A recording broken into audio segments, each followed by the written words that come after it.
शांति रोगदया शांति वनस्पतया शांति ऋषि देवा शांति ब्रह्म शांति सामा शांतिरेधि।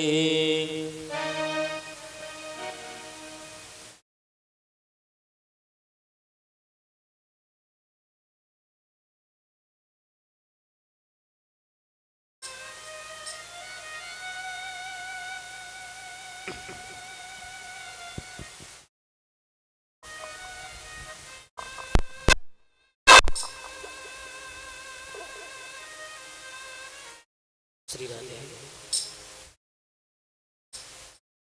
राधे राधे श्री राधे श्री राधे। सभी लोग अपने अपने स्थान पर बैठ जाएं।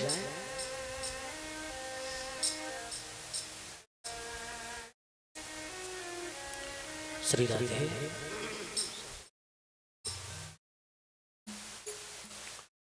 श्री राधे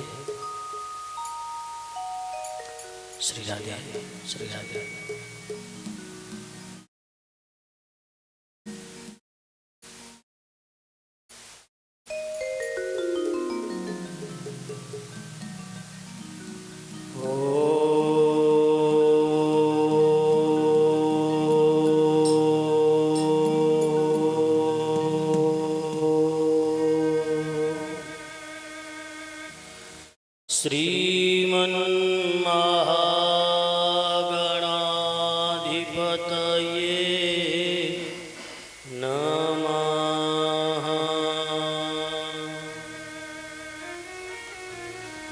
श्री बांके विहारिणे नमः। श्री गुरुचरण कमलेभ्यो नमः। श्री सांब सदा शिवाय नमः।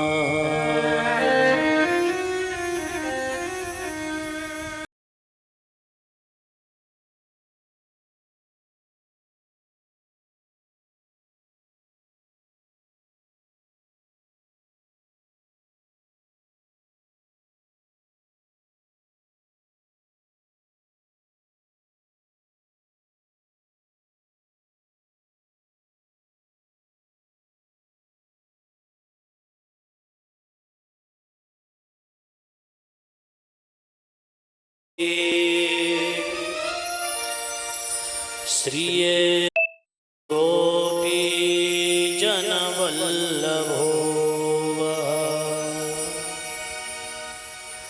आनन्दमानन्दकरं प्रसन्नं ज्ञानस्वरूपं निजभावयुक्तम् योगीन्द्रमीड्यं भवरोगवैद्यं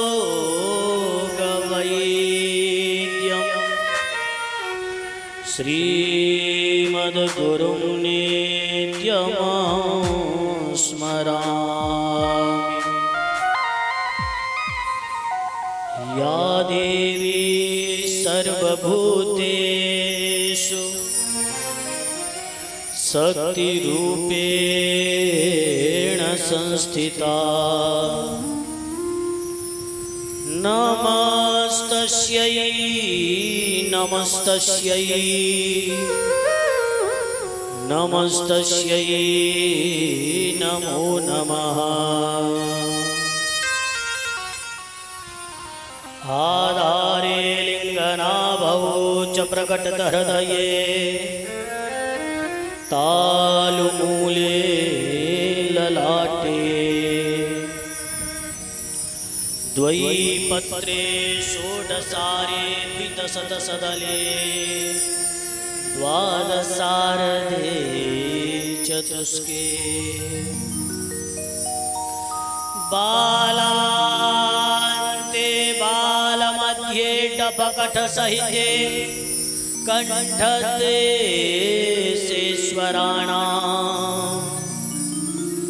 हं क्षं तत्त्वार्थयुक्तं सकलदलगतं वर्णरूपं नमः। स्वभावतोपास्तसमस्तदोष मशेष कल्याण गुणैकराशिं व्यूहाङ्गिनं ब्रह्म परं वरेण्यं ध्यायेम कृष्णं कमलेक्षणं हरिम्। अंगे तु वामे वृषभानुजां मुदा विराजमानम् अनुरूपसौभगा सखी सहस्रैः परिसेवितां सदा स्मरेम देवीं सकलेष्टकामदाम्।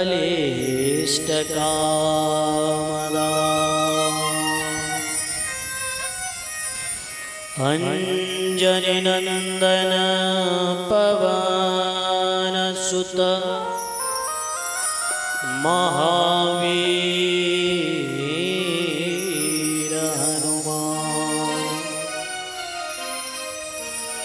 श्री पावन यह शिव कथा श्रवण कराओ प्रभुआन। राधा मेरी स्वामिनी हे राधे तिरोदास जन्म जन्म मोहि दीजियो श्री चरणन में वास। सब द्वारन को छोड़ के आयो तेरे द्वार। हे वृषभानु की लाडली मेरी ओर निहार, मेरी ओर निहार।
प्यारे प्रभु प्रेमियों, आइए इस दिव्य पावन ज्ञान गंगा में गोता लगाने से पहले अपने मन और वाणी की पावनता के लिए, इस जिह्वा की शुद्धि के लिए भगवान नाम संकीर्तन सभी मिल करके बोलेंगे, गाएंगे। है जीत तुम्हारे हाथों में और हार तुम्हारे हाथों में, अब सौंप दिया इस जी का सब भार तुम्हारे हाथों में। अब सौंप दिया इस जीवन का सब भार तुम्हारे हाथों में। अब सौंप दिया इस जीवन का सब भार तुम्हारे हाथों में। अब सौंप दिया इस जीवन का सब भार तुम्हारे हाथों में। है जीत तुम्हारे हाथों में और हार तुम्हारे हाथों में। है जीत तुम्हारे हाथों में और हार तुम्हारे हाथों में। अब सौंप दिया इस जीवन का सब भार तुम्हारे हाथों में। अब सौंप दिया इस जीवन का सब भार तुम्हारे हाथों में। मीठी मीठी ताली सेवा करते हुए जय हो दीनानाथ की।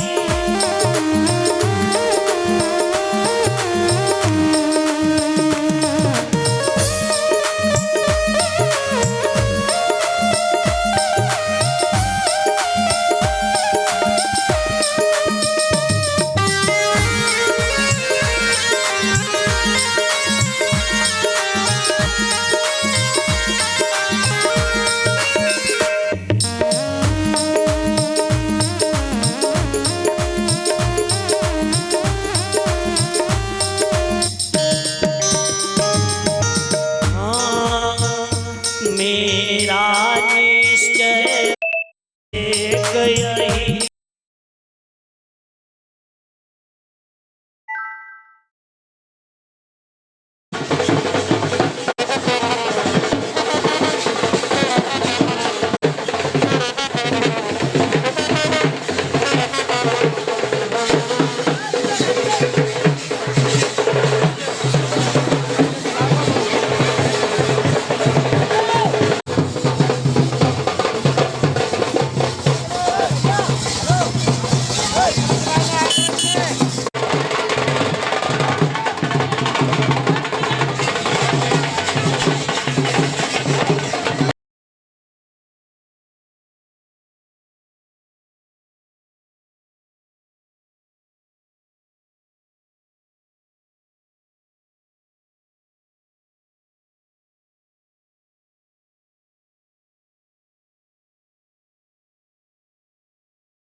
जो जग में रहूं तो ऐसे रहूं जो जल में कमल का फूल रहे। जो जग में रहूं तो ऐसे रहूं मैं जड़ में कमल का फूल रहे।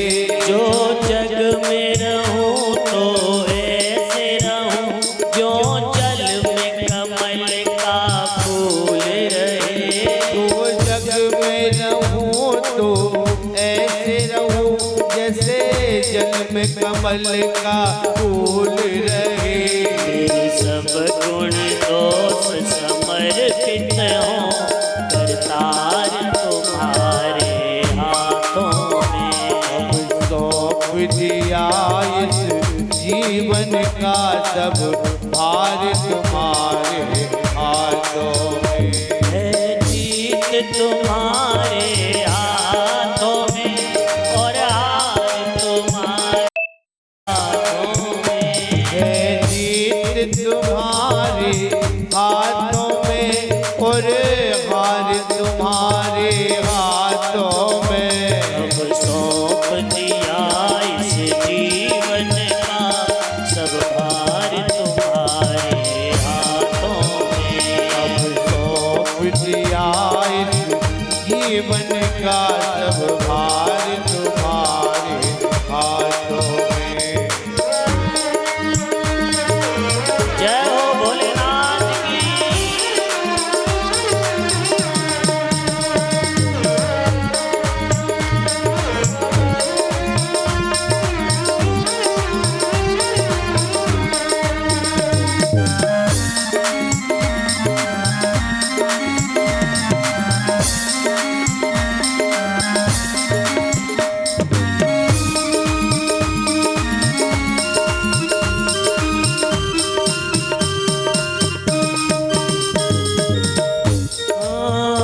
यदि मानव का मुझे जन्म मिले तो तब चरणों का पुजारी बनूं।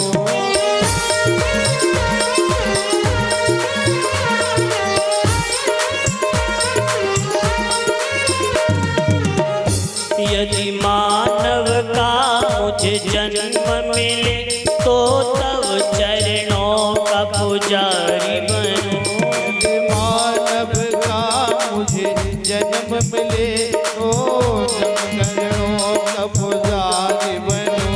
इस पूजक की एक रग का उतार तुम्हारे हाथों में। अब सौंप दिया इस जीवन का सब भार तुम्हारे हाथों में। अब सौंप दिया इस जीवन का सब भार तुम्हारे हाथों में।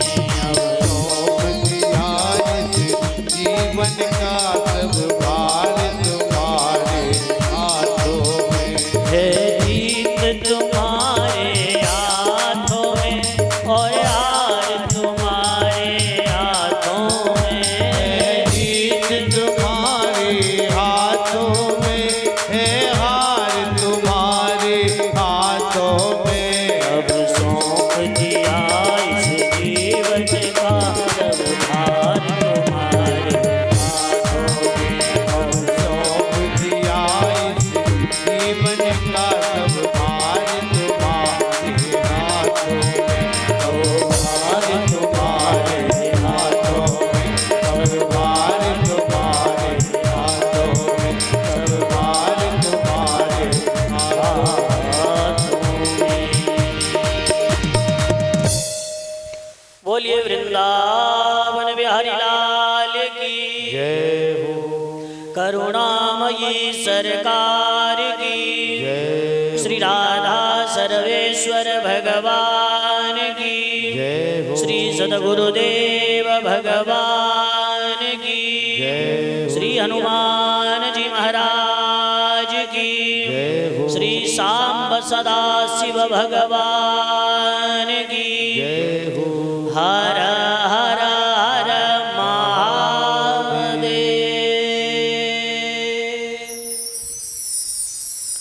परम मंगलमय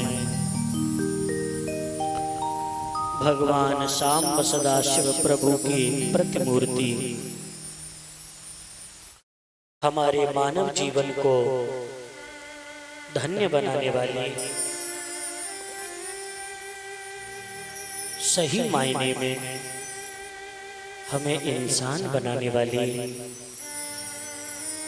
भगवान सदाशिव प्रभु के श्री चरणार बिंदों का प्रेम, अनुग्रह और कृपा हमें अनायास प्रदान कराने वाली इस दिव्य श्री शिव महापुराण कथा का प्रथम दिवस भगवान श्री राधा सर्वेश्वर की अहेतु की कृपा करुणा आशीर्वाद से अनंत बलवंत भगवंत श्री हनुमंत लाल जी की दिव्य प्रेरणा, कृपा और आशीर्वाद से भगवान भोलेनाथ, माता जगदम्बा, पार्वती मैया के श्री चरणों में बैठकर प्रथम दिवस की कथा प्रारंभ करते हैं। उपस्थित सभी कथा प्रेमी श्रोताओं को सादर जय सिया राम, जय राधे श्याम। आदरणीय बंधुओं, हमारी माताओं, कृपया बच्चे जितने भी यहाँ पर बैठे हैं वो शांत बैठे, कोई भी बात नहीं करे, हल्ला नहीं करे। जो पीछे 2-4 बच्चे और माताओं, मैया जय सिया राम, कथा सुनवे आई हो, पक्का है ना? इन्हें और बताया तो पीछे बारे हाँ। कथा सुनवे आए हो ना? तो अब देखिए, पूरे 1 साल के इंतजार के बाद आज पुनः हम आप सभी इकट्ठे हुए हैं। तो इकट्ठे इसलिए नहीं हुए हैं कि चलो चल के गप्पे लगाएंगे, इकट्ठे पता है किस लिए हुए हैं? हमें भगवान की कथा सुननी है। पिछले कई वर्षों में आपने श्रीमद् भागवत महापुराण श्रवण करी। इस बार ऐसी इच्छा कि हम श्री शिव महापुराण कथा सुनना चाहते हैं। तो यहाँ तक मैं समझता हूँ शायद आप लोग जीवन में प्रथम बार इस श्री शिव महापुराण को सुन रहे हैं। ये शिव महापुराण बड़ा दिव्य ग्रंथ, जैसे भागवत में भक्ति की चर्चा है, इसी तरह श्री शिव महापुराण में ज्ञान की चर्चा है। हमें स्वयं को यदि जानना है, यदि समझना है कि हम कौन हैं, ये हाथ जो हम देख रहे हैं, यदि हम ये हैं तो फिर ये हाथ भी रहते हैं, ये पैर भी रहते हैं, ये शरीर भी रहता ही है, लेकिन आखिर वो कौन है जो इस शरीर से यदि चला जाता है तो लोग इसे फिर नाम लेके नहीं बुलाते, इसका तो नाम ही बदल देते हैं। क्या रखते हैं? मिट्टी। तुम्हारे इस शरीर को माता राम क्या बोला जाता है? मिट्टी। जब तक ये शरीर चल रहा है, ये आंखें खुली हैं, जीभ बोल रही है, तब तक तो यह शरीर है। लेकिन जब इस शरीर को चलाने वाला इस शरीर को छोड़ करके चला जाता है, तब इस शरीर को मिट्टी कहते हैं। फिर ये मिट्टी हो जाता है, मिट्टी में ही मिल जाता है। तो मेरे बंधुओं, मेरी माताओं, ऐसा हमने अपने गुरुजनों से सुना है कि 84 लाख योनियां होती हैं। स्थावर, जंगम, अंडज, उद्भिज, स्वेदज, जरायुज, ये अनेक अनेक प्रकार की योनि होती हैं, जो एक विशेष प्रकार के आवरण में ढके हुए पैदा होते हैं। जैसे मनुष्य और पशु, इन्हें स्थावर कहते हैं। इसी तरह जितने जीव इस धरती पर पैदा होते हैं, जिनकी संज्ञा, जिनका नाम हमने जीव दिया, यानी जिनके अंदर चेतना है, ऐसे 84 लाख जीव बताए गए। उन 84 लाख योनियों में न जाने कितने लाख वर्षों तक हम आप भटकते रहे। कभी जानवर बने, कभी पक्षी बने, कभी कीट पतंगा बने, कभी कीड़ा मकोड़ा बने, और बनते बनते परमात्मा ने हमारे ऊपर कृपा करी, जो उन 84 लाख योनियों में सबसे श्रेष्ठ योनि यानी कि मानव की हमें प्रदान करी।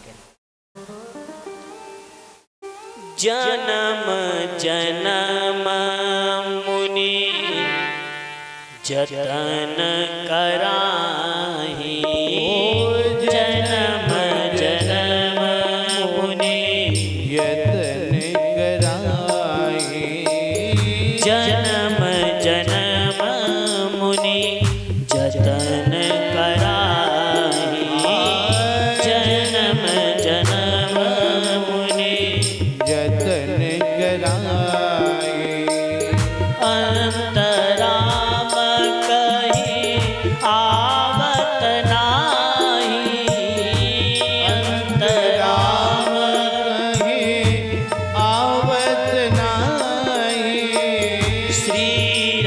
जय राम, जय जय राम, श्री राम जय राम, जय जय राम।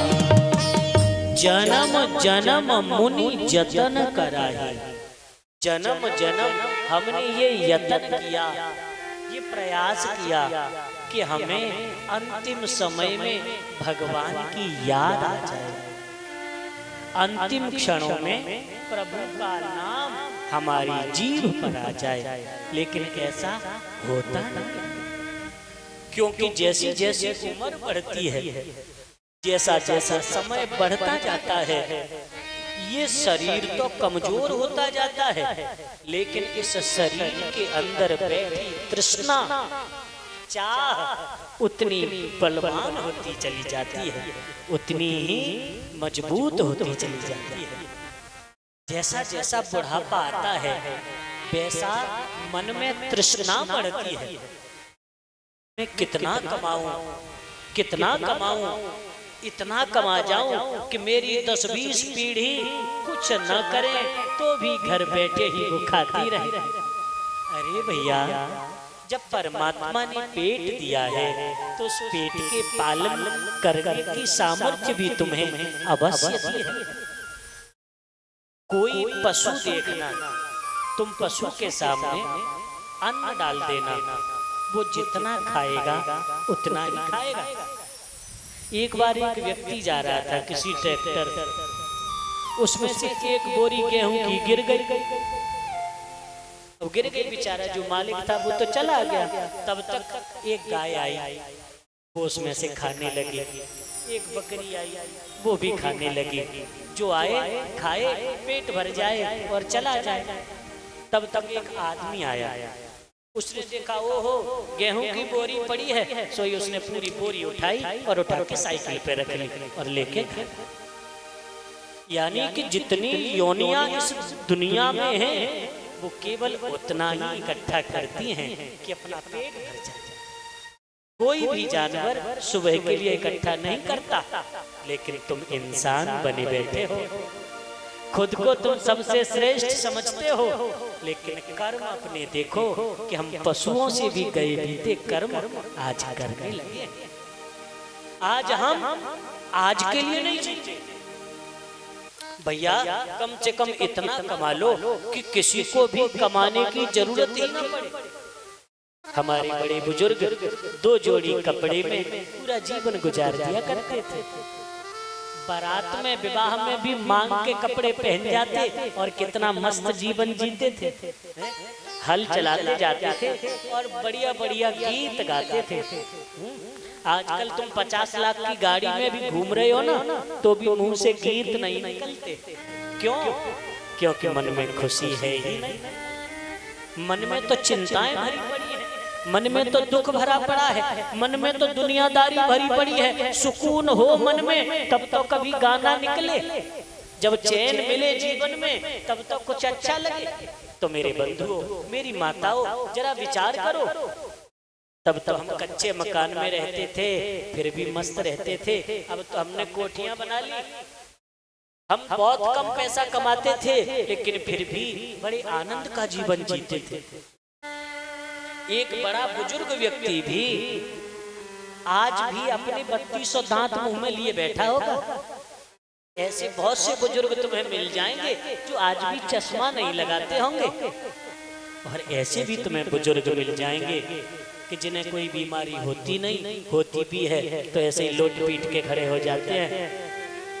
और आजकल विचार करो, तुम लोग कितनी बढ़िया बढ़िया सुविधाओं में रहते हो, बढ़िया एसी कमरों में रहते हो, बढ़िया बढ़िया अच्छी से अच्छी चीजें खाते हो। अपनी नजर में तो अच्छी समझ के ही खाते हो, चाहे वो बेशक तुम्हारे शरीर को रोगी बना रही है, चाहे वो बेशक तुम्हारे जीवन को बर्बाद कर रही है, लेकिन तुम अपनी समझ से तो महंगी से महंगी अच्छी से अच्छी चीज खा रहे हो। 20 किलो वजन उठाए नहीं उठता है, 2 किलोमीटर पैदल चला नहीं जाता है। आखिर हम लोग क्या बना पा रहे हैं और क्या बना रहे हैं, जरा विचार कीजिए मेरे बंधुओं, मेरी माताओं। तो ये कथाएं इसलिए नहीं होती कि हम घंटे 2 घंटे जाकर के नाच गा करके चले आएंगे भैया, पढ़ के सो जाएंगे ना। ये बहुत बड़ा अपराध है, ये बहुत बड़ी गलती है जो हम लोग करते हैं। ये कथा है अपने जीवन को समझने का अवसर। तुम कौन हो, तुम्हें करना क्या है, और हमारा जितना जीवन निकल गया, इतना जीवन हमने व्यर्थ के कामों में गुजार दिया। अब आगे का जीवन हमारा बिगड़े नहीं, आगे हमारा भविष्य भी अच्छा बने। तो इसके लिए हमें श्री वेदव्यास जी महाराज के द्वारा वर्णित श्री शिव महापुराण को सुनना चाहिए। बोलिए शंकर भगवान की जयकारा जोर से बोला कर, क्योंकि जयकारा बोलोगे ना तो फिर तुम्हें बात करने की याद नहीं आएगी बीच में, ठीक है। जयकारा बोल लोगे तो जो तुम्हारे मनीराम जी गायब हो गए होंगे ना, तुम बैठे हो गए ऐसे ही, हाँ, तो कम से कम वो लौट के आ जाएंगे और तुम्हें पता चलेगा कि हम कथा सुनने आए हैं। बोलिए वृंदावन बिहारी लाल की। हाँ, आइए बंधु, भागवत महापुराण, इसमें 18,000 श्लोक हैं, 18,000 श्लोक हैं, लेकिन शिव महापुराण में 24,000 श्लोक। भागवत में 12 स्कंद हैं और शिव महापुराण में 7 संहिता हैं।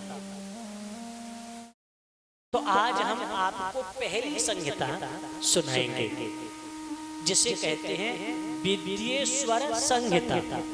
क्या नाम है, याद कर लेना, पूछूंगा, याद है ना? अभी तुम बातों में लगे रहो, हाँ, खड़ा करके पूछ लूंगा कि तुम सुन रहे हो या केवल चुगली कर रहे हो कानों कान। इसलिए ऐसा सुनना कि जब मैं कुछ पूछूं तो बता सकूं। तो पहली संहिता शिव महापुराण की क्या नाम है, विद्येश्वर संहिता।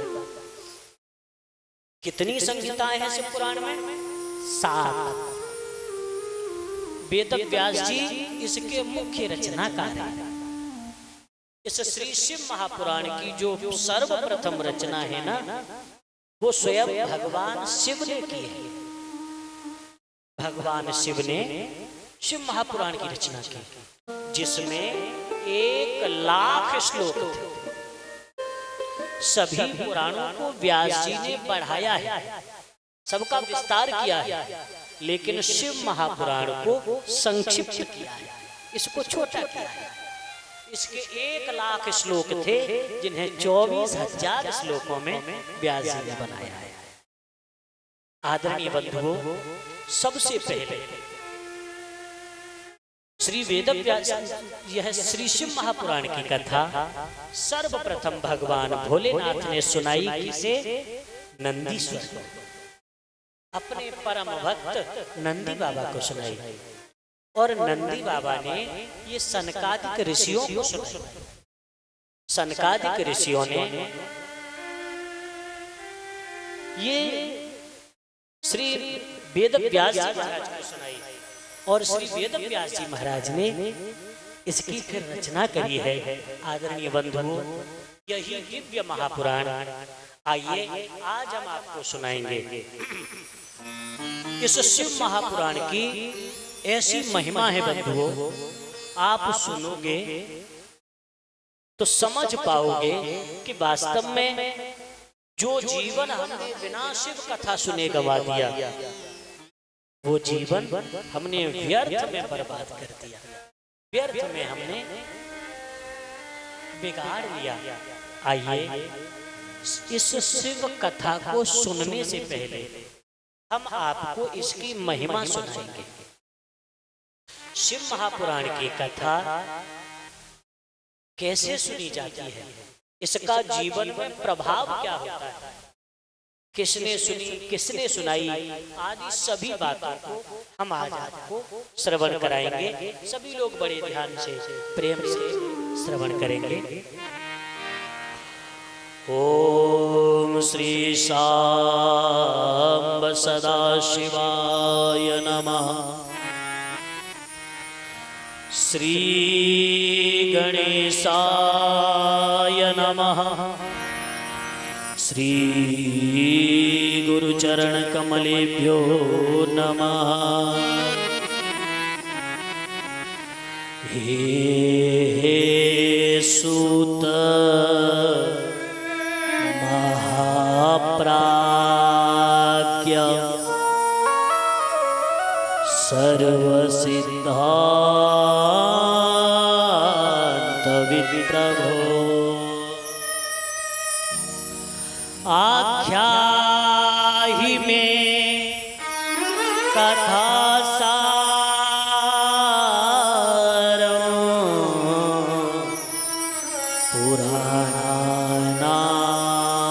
विशेषतः। एक बड़ा पवित्र पावन स्थान है त्रिवेणी का संगम, जहाँ पर गंगा, यमुना और सरस्वती तीनों महान पवित्र नदियां मिलती हैं। ऐसे उस त्रिवेणी के संगम सोनकाज का 88,000 महात्मा विराजमान थे। भागवत की कथा कहाँ सुने? नैमिषारण्य में। और शिव महापुराण की कथा कहाँ पे हो रही है? प्रयागराज में। त्रिवेणी के संगम पर सौनकादिक 88,000 महात्मा विराजमान हैं। सभी ने संकल्प लिया है, नियम पूर्वक प्रेम से भगवान की कथा सुनते हैं। एक दिन बैठे थे, सभी संत आपस में भगवत चर्चा कर रहे थे कि तभी वहां से सामने से आते हुए श्री सूत जी महाराज को देखा। सूत जी को देखते ही सभी संतों ने इनका बड़ा आदर किया, एक उच्च आसन दिया और उस आसन पर इन्हें बिठाया है, पूजन किया है। जब सब लोग शांत होकर के बैठ गए हैं, तब श्री सौनक जी महाराज ने हाथ जोड़ के कहा, हे सूत महाप्राज्ञः। हे सूत जी महाराज, आप परम ज्ञानवान। क्या कहा? प्राज्ञ। प्राज्ञ कहते हैं ज्ञानवान, बुद्धिमान। आप बहुत ज्ञानवान हैं, क्योंकि आपको जो ज्ञान प्राप्त है ना, वो ज्ञान पुस्तकीय नहीं है, अपितु वह ज्ञान गुरु कृपा से आपको मिला है। आपके गुरुदेव श्री वेदव्यास जी महाराज ने कृपा करके आपको पुराणों का मर्मज्ञ बना दिया है। इसलिए आख्याहि में कथा सारम। हे सूत जी, हमें कथा का सार सुनाइए। पुराणानाम विशेषतः, जो पुराणों का सार है, यानी जितने पुराण हैं उन सभी पुराणों का जो सार हो, आप हमें उसे सुनाइए। क्योंकि आगे आने वाला जो समय है ना, इस समय में सबसे पहले लोग यदि किसी का त्याग करेंगे, समझना ध्यान से, तो वो करेंगे सदाचारश्च सद्भक्तिर् विवेको वर्धते कथम्। सद आचरण। आज हमने क्या छोड़ा है? सबसे पहले आचरण। आचरण का मतलब जीवन को कैसे जीना चाहिए। हमारे बड़े बुजुर्गों ने, हमारे पुरखों ने जो परंपराएं बनाई, वो तो हमने सब मिटा दी, सब मिटा दी। कुछ भी नहीं छोड़ा है उसमें से। नाम के लिए कुछ एक आध दो चार परंपराएं बची हैं, जिनको हम केवल ढो रहे हैं। वस्तुतः हम लोगों ने सबसे पहले अपना भेष छोड़ा। हम तो भैया भारतवासी हैं, सनातनी हैं, हमारा तो भेष अपना हिंदुस्तानी हुआ करता था, लेकिन आजकल भैया हम लोग अंग्रेजों के शासन के समय से ही उन अंग्रेजों के मानसिक गुलाम हो गए, और आज अंग्रेजों की वेशभूषा हमने अपना ली। छोटे बच्चों को भी तुम धोती कुर्ता नहीं पहना सकते, उन्हें भी शर्म लगती है। बच्चों की बात छोड़ो, बड़े बड़े लोगों को भी शर्म लगती है। भैया जिसको अपने ऊपर शर्म आने लगे ना, तो समझ लेना उसका पतन का रास्ता प्रारंभ हो चुका है। हमने अपनी वेशभूषा छोड़ी, फिर हमने अपना खान पान छोड़ा। कैसा शुद्ध सात्विक ताजा भोजन करने वाले हम लोग थे। चूल्हे पे माता राम सेकती जा रही है और गरम गरम हम पाते जा रहे हैं। चूल्हे की गरम गरम खाने वाले अब ये समझ लो पैकेट की 20-20 दिनों की बंद ब्रेड खाते हैं, टोस्ट बिस्कुट खाते हैं। और जहाँ तक है आजकल माताएं तो भैया रे 2 मिनट में बनने वाली चीज, हाँ जी, कीड़ा मकोड़ा से बना के धर दिए धोखे, न उसमें कोई स्वाद है और ना ही उसमें कोई ताकत है, न तो वो शरीर में जान दे रहा है और न कुछ मतलब है। लेकिन टीवी में देखा है तो खाएंगे तो वही। तो पहले हमने वेशभूषा, फिर अपना खान पान छोड़ा। अपना जो खान पान था वह सब कुछ हम धीरे धीरे भूलते जा रहे हैं, भुलाते जा रहे हैं। और फिर हमने अपने घर परिवार का वातावरण बदल दिया। जो घरों में हमारे दोनों समय संध्या आरती होती थी, अब भैया सुबह मोबाइल के साथ होती है और नींद भी मोबाइल के साथ ही आती है। माता राम सुनाई दे रहा है ना? मैया जी समझ में आ रहा है? हाँ जी, आप तो ही कह रहे हैं। सुनाई दे रहा है? माताओं ने जो मुंडी कहला ऐसे करके नहीं महाराज हमारे नहीं पल्ले पड़ रहा, तो मैं फिर पीछे लौट जाऊंगा और फिर सुना। ठीक है ना? तो हम क्या बता रहे थे आपको? तुमने क्या क्या छोड़ा? खान पान अपना छोड़ा। जो खान पान तुम्हें बुढ़ापे में भी ताकत देता था, बुढ़ापे तक भी निरोग रखता था, तुम्हारे अंदर रोग नहीं पनपते थे, आज 30-30 साल के बच्चे रोगी हुए जा रहे हैं। 15-15, 20-20 साल के बच्चों की आंखों पे चश्मे लग रहे हैं। माताओं, ये किस लिए हो रहा है? गलत खान पान और गलत तुम्हारा जीवन जीने का तरीका। जो सोने का समय है उस समय हम सोते नहीं हैं, जो जगने का समय होता है उस समय हम सोते रहते हैं, जो समय भोजन का होता है उस समय खाते नहीं हैं, रात में 1 बजे खाने बैठते हैं। तो भैया बीमार कौन होगा? परेशानी किसे होगी? आपको ही होगी। जो पैसा, जो धन दिन रात मेहनत करके कमाते हो, उसका बहुत बड़ा भाग केवल तुम्हें डॉक्टरों को ही देना पड़ेगा। कुछ श्वासें चलवाने के लिए कि कुछ साल में और जी जाऊं, इसलिए तुम लाखों करोड़ों रुपए खर्च करोगे, लेकिन क्या जीवन जीना नहीं सीख सकते? क्या तुम जीवन शैली वह नहीं अपना सकते जो तुम्हें निरोगी बनाती है, जो तुम्हें वास्तव में सही मायने में इंसान बनाती है? माताओं बंधुओं, हमने सब कुछ तो छोड़ दिया, केवल नाम के हिंदू रह गए हैं, नाम के सनातनी रह गए हैं, नाम के भारतवासी रह गए हैं। यदि अभी भी हम बचाना चाहते हैं तो अभी देर नहीं हुई है, बदलिए और वही अपनी पुरानी सभ्यता, पुरानी संस्कृति, सारी चीजें तुम्हें लौटा के लानी पड़ेगी।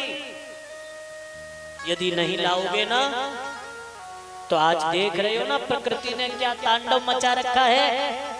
गर्मी में गर्मी नहीं पड़ती, सर्दी के समय सर्दी नहीं होती, वर्षा के समय वर्षा नहीं होती है। अभी भी देख लो कई कई देशों में तो कोहराम मचा हुआ है।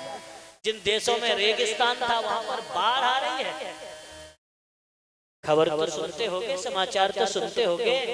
तो मेरे बंधुओं, मेरी माताओं, ऐसा नहीं है कि वो प्रकृति हमें नहीं देख रही, वो सबको देख रही है। हमको अपने जीवन जीने के तरीके को बदलना पड़ेगा, क्योंकि सदाचारश्च सद्भक्ति। जब जीवन में सदाचार होगा तो हमें सद्भक्ति की प्राप्ति होगी, और सद्भक्ति यदि हमारे जीवन में होगी तो हमारे जीवन के बेकार स्वतः मिट जाएंगे, अपने आप मिट जाएंगे, मिटाना नहीं पड़ेगा। उन जीवन की बुराइयों को जिनको तुम आज छोड़ना चाहते हो लेकिन छोड़ नहीं पा रहे हो, यदि तुम सदाचार का पालन करोगे तो ये बुराइयां अपने आप छूटने लगेगी। जैसे भोजन करते हैं तो भोजन करने के कितने घंटे बाद भूख मिटती है? भोजन का जैसे जैसे ग्रहण करते हैं, जैसे जैसे खाते जाते हैं, वैसे वैसे भूख मिटती जाती है। ठीक इसी तरह आदरणीय बंधुओं, मेरी माताओं, जब इस कथा को तुम सुनोगे, समझोगे, केवल ऐसे ही नहीं कि भैया आए हैं तो बैठे हैं, थोड़ी देर बैठना ही है, तो ऐसे सुनने का कोई लाभ नहीं होगा। तुम एक नहीं 100 जन्म सुनते रहना तो भी कोई लाभ नहीं मिलेगा। इसको सुनो, समझो, ऐसे समझो कि ये सारी बातें केवल मेरे लिए बताई जा रही हैं। इसमें से जो भी कमी मेरे जीवन में है, जो भी भूल मेरे जीवन में है, हम आज उसे मिटा देंगे, आज उसे समाप्त कर देंगे। आज ठाकुर जी के सामने, भोलेनाथ के सामने बैठकर हम कसम खाते हैं कि हम आगे ये गलती नहीं करेंगे। और इस तरह जब आप सुधार करते जाओगे तो 7 दिन में ही तुम्हारे जीवन के सारे बेकार मिट जाएंगे, सारी कमियां दूर हो जाएंगी। और जो आजकल लोग आसुरी स्वभाव के हो गए हैं, असुर कहते हैं राक्षस को। राक्षस का मतलब ये नहीं होता है कि जिनके माथे पे सींग होते हैं। राक्षस भी ऐसे ही होते हैं भैया, और वो भी फैशन वाले हैं तुम्हारी तरह ही। कह रहे हैं श्री सोनक जी महाराज गुरुदेव, कलयुग में पैदा हुए जीव प्रायः आसुरी स्वभाव, उनके जीवन को कैसे बचाया जाए? तो असुर किसे कहते हैं, राक्षस किसे कहते हैं? मान ही मात पिता नहीं देवा, साधु न सन कर बाबा सेवा। मान ही मात पिता नहीं देवा, मान ही मात पिता नहीं देवा, साधु न सन कर बाबा सेवा। जिनके जया चरण भवानी, जिनके चरण भवानी, जिनके जया चरण भवानी, जिनके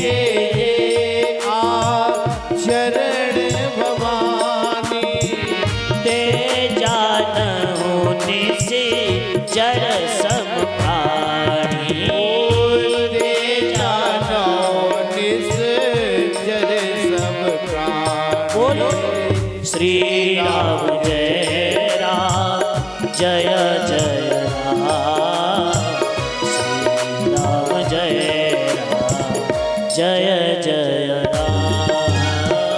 श्री राम जय राम, जय जय राम, श्री राम जय राम, जय जय।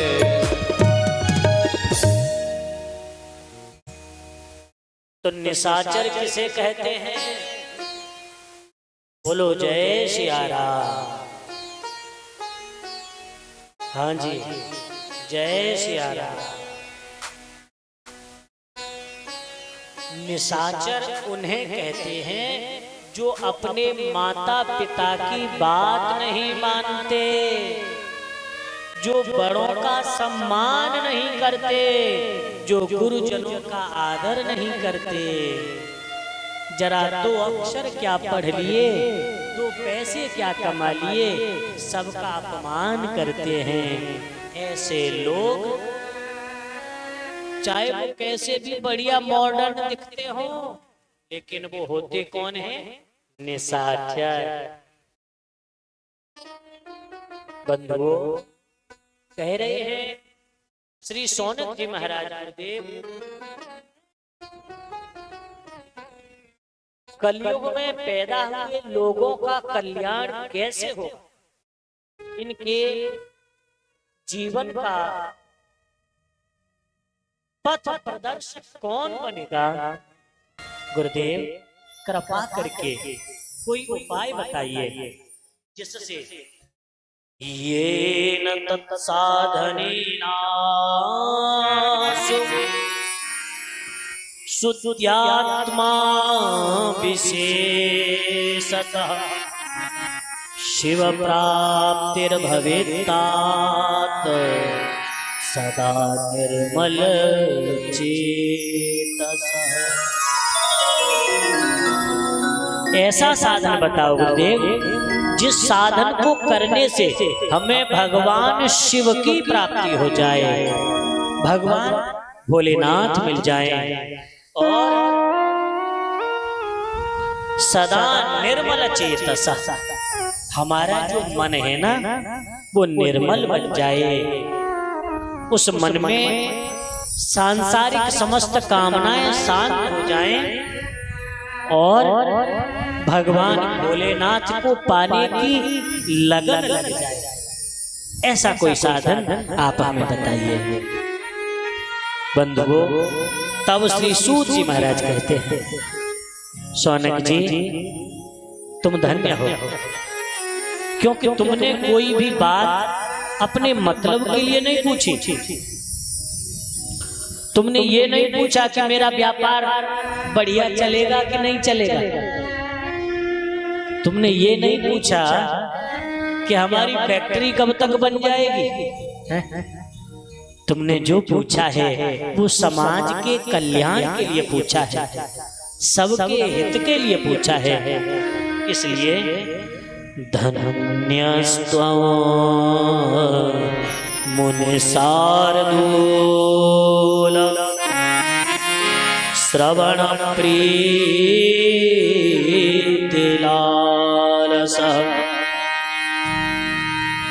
तुम्हारी सुनने की जो इच्छा है ना, भगवान की कथा सुनने की जो जिज्ञासा है, वो मुझे तुम्हें प्रेरित कर रही है कि ऐसी कथा सुनाऊं, ऐसी कथा सुनाऊं कि जो तुम्हारे काल के प्रभाव को ही मिटा दे। जो समय का प्रभाव है उस समस्त प्रभाव से तुम्हें मुक्त कर दे, क्योंकि काल प्याल मुखग्रास त्रास विध्वंस करमुत्तम पुराणं परमं शिवेनोक्तं पुरा मुनि। हे सनकादिक ऋषियों, अब सुनाओ, कथा सुनाने जा रहा हूं जो पूर्व काल में भोलेनाथ ने, सदाशिव ने ही अपने मुखारविंद से गाई है, अपने मुखारविंद से सुनाई है। और ये तत् शिव पुराणम ही परमं शास्त्रमुत्तमं शिवरूपं क्षितौकेयं शिवज्ञं च सर्वथा। आदरणीय कथा प्रेमी जनों, थोड़ा ध्यान दीजिए। एतत् शिव पुराणम ही, अब हम कथा सुनाने जा रहे हैं। इस कथा का नाम है श्री शिव महापुराण। और शिव रूपम क्षितौ ज्ञेयम। माताओं, जो व्यक्ति नियम से 7 दिन श्रद्धा पूर्वक इस कथा को सुन लेता है, कोई भी व्यक्ति चाहे कैसा भी हो, यहाँ पर किसी भी चीज का कोई प्रतिबंध नहीं है, केवल सुनने वाला हो। न कोई जाति है, न कोई वर्ण है, न कोई धर्म है, न कोई संप्रदाय है।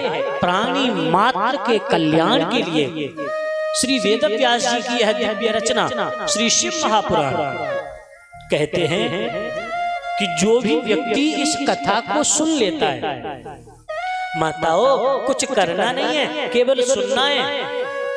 और सुनने का मतलब सुनना है। सुनने के लिए कथा के पांडाल में आके बैठना नहीं है। कान है ना, इनको हमेशा सावधान रखो। तुमने ये शिव कथा सुन ली तो ये शिव का वचन है कि वो व्यक्ति कभी भी नरक में नहीं जाता, वो साक्षात भगवान शिव का गण बनता है। समझ में आ रही है? जो व्यक्ति इस शिव महापुराण की कथा को श्रद्धा पूर्वक सुनता है, वह इस मनुष्य योनि के छूटने पर भगवान शिव का गण बनता है, भगवान शिव का सेवक बनता है। उसे सदा कैलाश पर निवास मिलता है और वह कभी भी नरक में नहीं जाता। ऐसी है दिव्य शिव महापुराण की कथा है। भैया एक व्यक्ति थोड़ा बच्चों को समझा के रखो, ये हल्ला मचाते हैं बहुत जोर जोर से। देखो, बोलिए वृंदावन बिहारी लाल की जय। शंकर भगवान की जय। हर हर हर महादेव। आदरणीय बंधुओं, सदा सेव्या सदा सेव्या सदा सेव्या विशेषता एतच्छिव पुराणस्य कथा परा पावनी।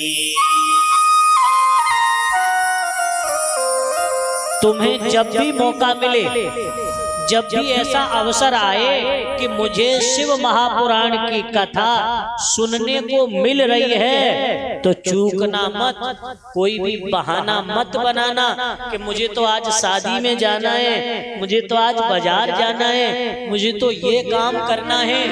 ये समझ लेना तुम्हारे कानों में जो 2 शब्द पड़े हैं ना, चलो शिव कथा सुनिए, समझना स्वयं साक्षात भगवान शिव ही तुम्हारे कान में बोल रहे हैं। चल भैया, क्यों जीवन को बर्बाद कर रहा है, क्यों इस जीवन को बिगाड़ रहा है?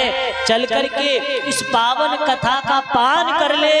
तेरे जीवन के ज्ञात अज्ञात समस्त पाप मैं मिटा दूंगा और तुझे अपने लोक की प्राप्ति करा दूंगा, तुझे जीते जी मुक्त कर दूंगा। चल तो सही, तो उसकी अवहेलना मत करना। शतम विहाय भोक्तव्यम सहस्रम स्नानमाचरेत्। 100 काम छोड़ के भोजन करो, 1000 काम छोड़ के नहाओ। लक्ष्यम विहाय दातव्यम। लाख जिम्मेदारियां हो, लाख जरूरत हो, लेकिन फिर भी किसी जरूरतमंद का सहयोग करने का अवसर मिल रहा है, किसी जरूरत वाले की मदद करने का अवसर मिल रहा है, तो चूकना मत, कर जाना। वो लाखों गुना होकर के तुम्हें प्राप्त होगा। और कोटि त्यक्त्वा हरिं भजे। करोड़ों काम हो तुम्हें जीवन में, उन करोड़ों कामों का बहाना बनाकर भी कथा सुनने के लिए मत छोड़ देना। तुम ये सोचोगे भैया कि कथा में मिलेगा भी क्या, जाएंगे बैठेंगे थोड़ी बहुत देर बैठेंगे सुनेंगे मन लगेगा, तो वैसे मन लगेगा नहीं ना, क्योंकि मनोरंजन वाली कथा तो है नहीं रही है, टप्पी टप्पा वाली तो चल नहीं रही, ढोला रसिया तो हो ही नहीं रहे, तो भैया मन तो ऐसा ही लगेगा। लेकिन चलो सुनिया में तो समझ लेना कि मन को लगाने के लिए तो तुमने पूरी दुनिया ही बना रखी है भैया। जो दुनिया केवल एक मुसाफिर खाना था, जो दुनिया केवल एक सराय है, जो दुनिया 4 दिनों के लिए मुझे मिली है, उस दुनिया को हमने अपना मान लिया है और यहाँ हर चीज हमने अपने मनोरंजन के लिए बना रखी है। तो कम से कम इस भगवान की कथा को तो छोड़ दो, यहाँ तो बैठ करके कम से कम कुछ देर चिंतन करो, कुछ देर विचार करो। जैसे कपड़ा मैला हो जाता है, जब कपड़ा गंदा हो जाता है तो फिर उसको साबुन लगा करके धोया जाता है। इसी तरह संसार में रहते रहते, दुनिया में रहते रहते, ये हमारे मन रूपी कपड़े को जो हमने गंदा कर लिया है, इस मन रूपी चादर को हमने मैला कर लिया है, इसको सत्संग रूपी साबुन से साफ करना है। यही तो सत्संग रूपी सफाई यहाँ बैठ करके हमें अपने मन रूपी चादर को करनी है। यदि इस मन की चादर को साफ कर लोगे तो बंधुओं फिर तो कहना ही क्या। बोलिए वृंदावन बिहारी लाल की जय।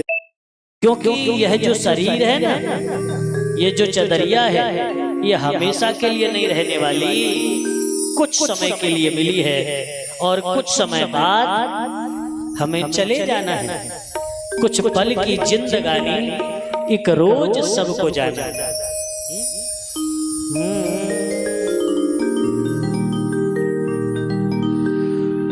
कुछ पल की जिंदगानी,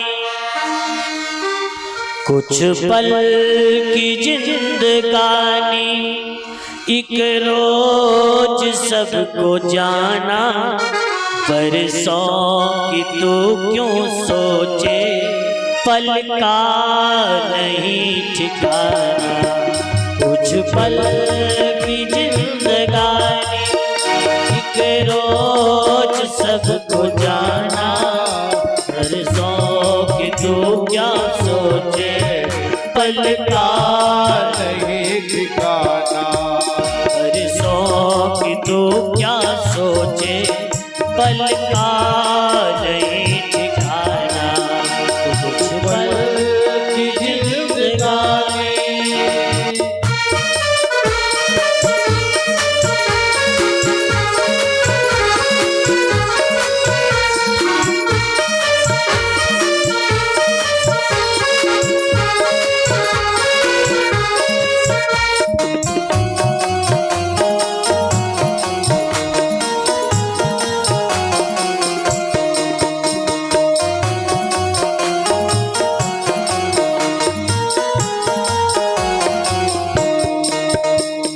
मल के तूने अपने तन को है जो निखारा, इत्रों की खुशबुओं से महके शरीर सारा, महके शरीर सारा, महके शरीर सारा। आयान साथ होगी, आयान साथ होगी, ये बात ना भुलाना, बरसों की तू क्यों सोचे, पल का नहीं ठिकाना। कुछ पल की जिंदगानी,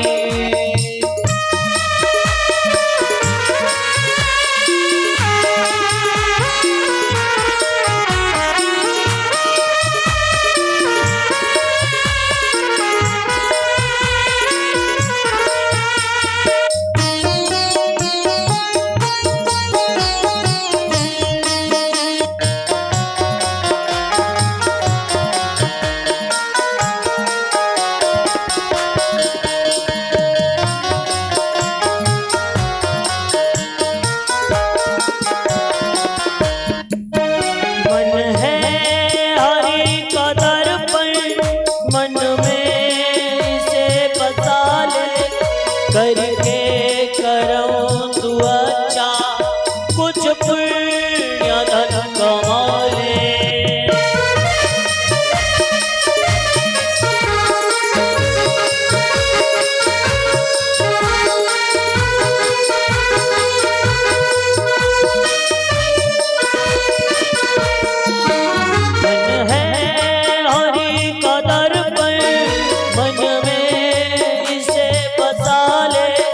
करके करम तू अच्छा, कुछ पुण्य धन कमा ले। कुछ पुण्य धन कमा ले, कुछ पुण्य धन कमा ले। कर दान या धर्म तू, कर दान या धर्म तू, प्रभु को अगर पाना। परसों की तू क्यों सोचे, पल का नहीं ठिकाना। ओ परसों की तू क्या सोचे, पल का नहीं ठिकाना। कुछ पल की जिंदगानी,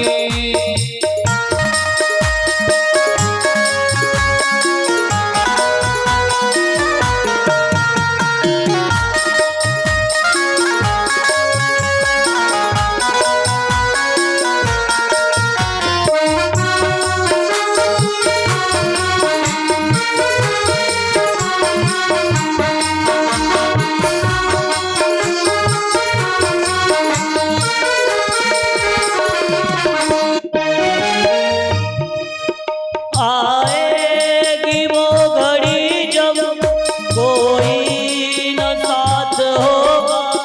कर्मों का तेरे सारे एक एक हिसाब होगा। एक एक हिसाब होगा, एक एक हिसाब होगा। आएगी वो घड़ी जब कोई न साथ होगा।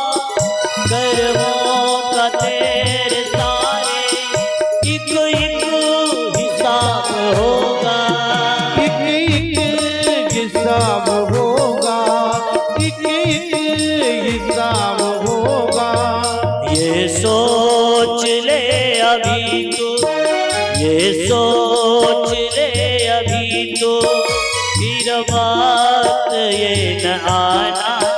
परसों की तू क्यों सोचे, पल का नहीं ठिकाना। परसों की तू क्यों सोचे, पल का नहीं ठिकाना। कुछ पल की जिंदगानी, एक रोज सब कुछ जाना। परसों की तू क्यों सोचे, पल का नहीं ठिकाना। परसों की तू क्यों सोचे, पल का नहीं ठिकाना। परसों की तू क्यों सोचे, पल का नहीं ठिकाना। मेरे बंधुओं, कथा प्रेमी माताओं, आज है कल होगा या नहीं कोई नहीं जानता, लेकिन फिर भी इस दुनिया में ऐसे बावले हुए हम घूम रहे हैं कि न तो हमें अपने जीवन की चिंता रही है और न ही भविष्य में मिलने वाले उन दुखों का कोई भी चिंता हमें है। जो आज हम दूसरों को दुख देंगे, दूसरों के साथ धोखा करेंगे, उसका परिणाम हमारे जीवन में भयंकर दुखों की प्राप्ति है। लेकिन आज हम इतने बावले हुए बैठे हैं कि केवल पैसा कमाने के लिए हमने अपनों को छोड़ दिया। अब वो समय आ गया मेरे बंधुओं कि आज बाप के सामने बेटे लड़ रहे हैं केवल किस लिए? पैसे के लिए। एक पिता अपनी 4 संतान का पालन पोषण करता है, कभी भी किसी के साथ भेदभाव नहीं करता, लेकिन आज वह संतानें केवल मैं, मेरी पत्नी और मेरे बच्चे, इतना ही परिवार मानते हैं। उनके अपने माता पिता भी उनकी फैमिली में नहीं आते, उनके परिवार में नहीं आते। अब सोच लो, जो आज अपने माता पिता को अपने परिवार से दूर करे बैठे हैं, कल को जब तेरे बच्चे बड़े होंगे ना, तो सबसे पहले तुम्हें बाहर करेंगे, तुम्हें भी सबसे पहले बाहर निकाल दिया जाएगा। इसलिए आदरणीय बंधुओं, हमें ऐसा नहीं करना चाहिए कि आज केवल पैसे के पीछे इतने पागल हम हो रहे हैं कि हमने संबंध ही छोड़ दिए, संबंध मिटा दिए। संबंध बनाए तो केवल उतना जितने से हमारा काम चल सकता है, जिससे कोई काम निकल रहा है, और इसके आगे जीवन के वह सारे बहुमूल्य वर्ष, वह दिन, महीने तुमने केवल इस दुनिया में गंवा दिए, जो दुनिया न तो तुम्हारी थी, न है और न होगी। जब तुम पैदा नहीं हुए थे तब भी इस घर खेत का मालिक कोई हुआ करता था, तब भी इस जमीन का कोई मालिक था। आज तुमने इसको अपने नाम लिखा लिया, लेकिन कब तक? जब तक तुम्हारी आंखें खुली हैं। और जिस दिन तुम इस धरती को छोड़ दोगे, उसी दिन यहाँ की सारी संपत्ति, सारी दौलत सब फिर किसी दूसरे पर चली जाएगी। तुम्हारा न तो यहाँ पर कुछ था, न है और न होगा। इसलिए जितना जो वर्तमान है उसे संभाल लो। तो उसे संभालना कैसे है, सुधारना कैसे है, कैसे जीवन को बनाया जा सकता है? सुनिए, पुराण श्रवणं संभो नाम संकीर्तनम तथा। जो अपने जीवन को बनाना चाहते हैं, कान खोल करके सुन ले। पहला उपाय बताया, पुराण श्रवणम संभो। पहला उपाय श्रद्धा से, प्रेम से बैठ करके पहले शिव महापुराण सुनो। शिव महापुराण की जब कथा सुनोगे तो नाम संकीर्तनम तथा। जब भगवान की कथा सुनोगे तो भगवान के बारे में जानोगे। भगवान की पूजा केवल इसलिए नहीं की जाती कि ताकि मेरे काम बनने लग जाएं। भगवान की पूजा केवल इसलिए नहीं की जाती कि ताकि मेरे जीवन में कोई परेशानी ही ना आए। भगवान की पूजा इसलिए नहीं की जाती कि ताकि मेरे घर में कभी गरीबी नहीं आए। ऐसा नहीं है। भगवान की पूजा करना तो इस मानव जीवन का धर्म,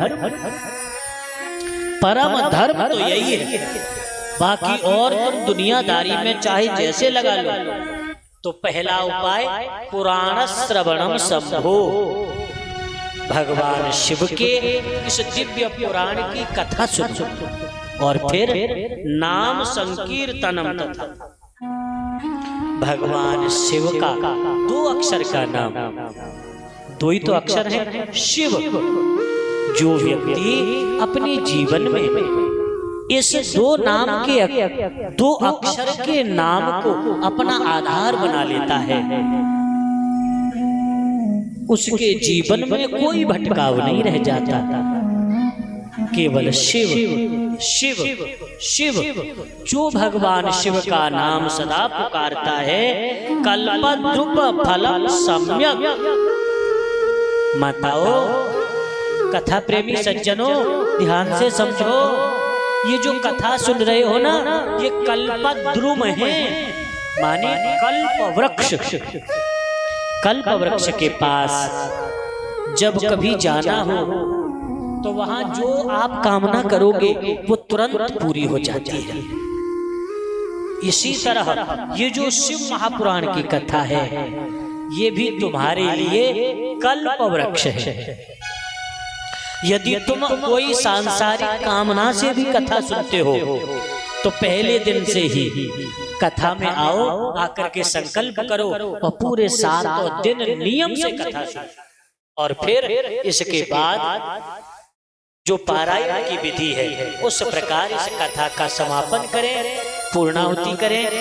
और तत्पश्चात शिव महापुराण के अनुसार बताए गए नियमों का पालन करते हुए यदि हम अपने जीवन को जिए तो आदरणीय बंधुओं, मुक्ति साधन करण मुनि, हमने अपनी मुक्ति का साधन पक्का कर लिया। अब हमारी मुक्ति को कोई नहीं रोक सकता है, अब हमारा जीवन बिगड़ नहीं सकता। इसलिए 2 चीज ध्यान से, क्या? भगवान शिव की यह पावन कथा और भगवान शिव का पावन नाम। जब कथा सुनोगे तभी यह नाम इस जिह्वा पर आएगा। कहते हैं श्री सूत जी महाराज के ऋषियों, किम श्रुतैर् बहुभिः शास्त्रैः पुराणैश्च प्रमावहै सैवं पुराणमेकं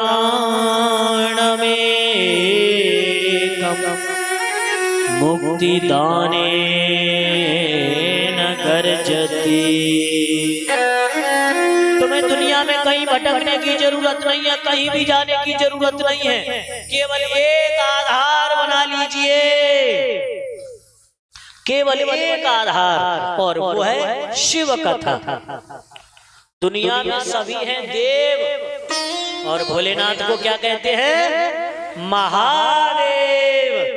तो सारी दुनिया में केवल देवता हैं, और ये कथा किसकी है? महादेव की। तो आदरणीय बंधुओं, इस प्रकार जो व्यक्ति केवल जीवन में भटकाव नहीं चाहता तो इधर उधर भटकना छोड़ो और केवल एकमात्र शिव महापुराण की शरण ले लो। मुक्ति दानेन गर्जति।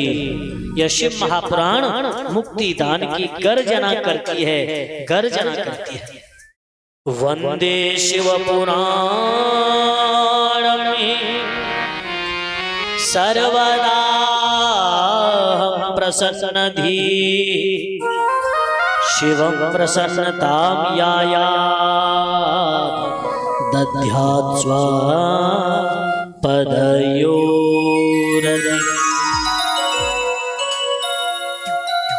श्री सूत जी महाराज बारंबार प्रणाम करते हैं, कहते हैं कि जो आपके सामने श्री शिव महापुराण विराजमान हैं, यह कोई पोथी नहीं है, यह कोई पुस्तक नहीं है, ये समझ लो कि साक्षात कैलाश से चलकर स्वयं भगवान सदाशिव भोलेनाथ तुम्हारे ग्राम मोहिद्दीनपुर में आकर के विराजमान है।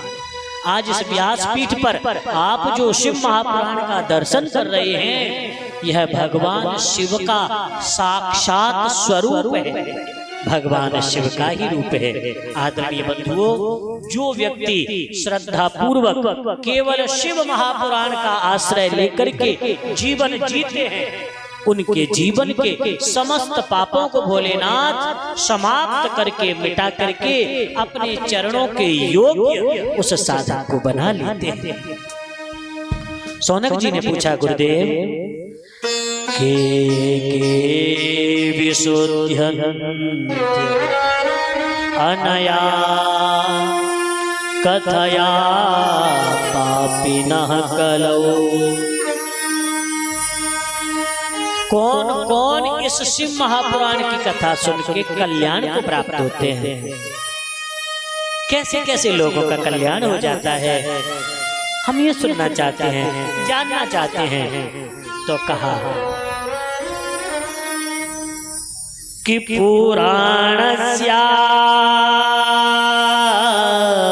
पुण्यं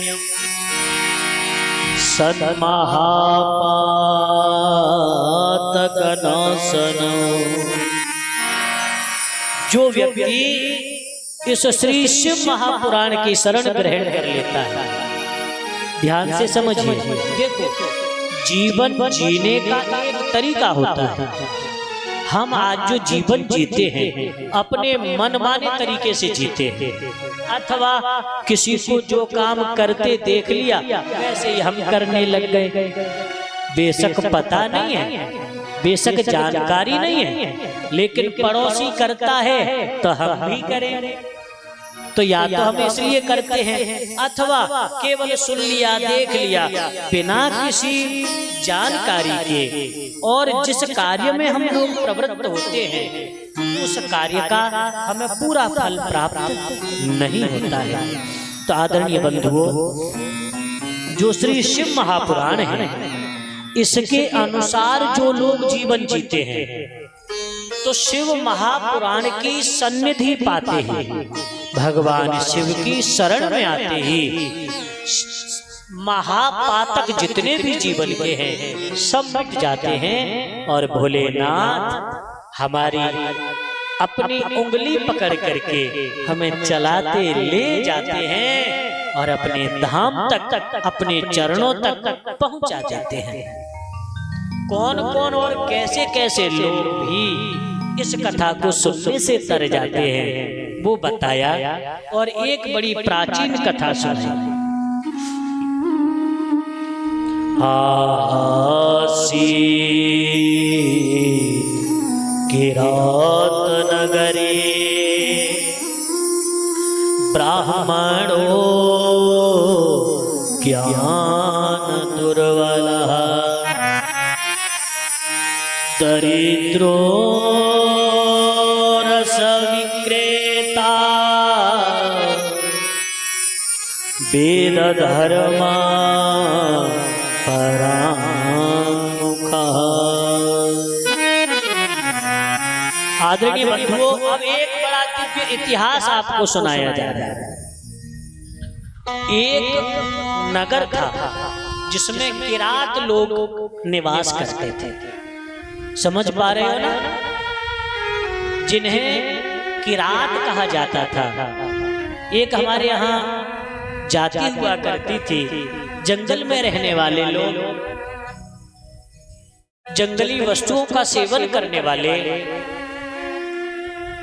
ऐसे उस नगर में वैसे तो और भी लोग रहते थे, लेकिन ज्यादातर किरात लोग रहा करते थे।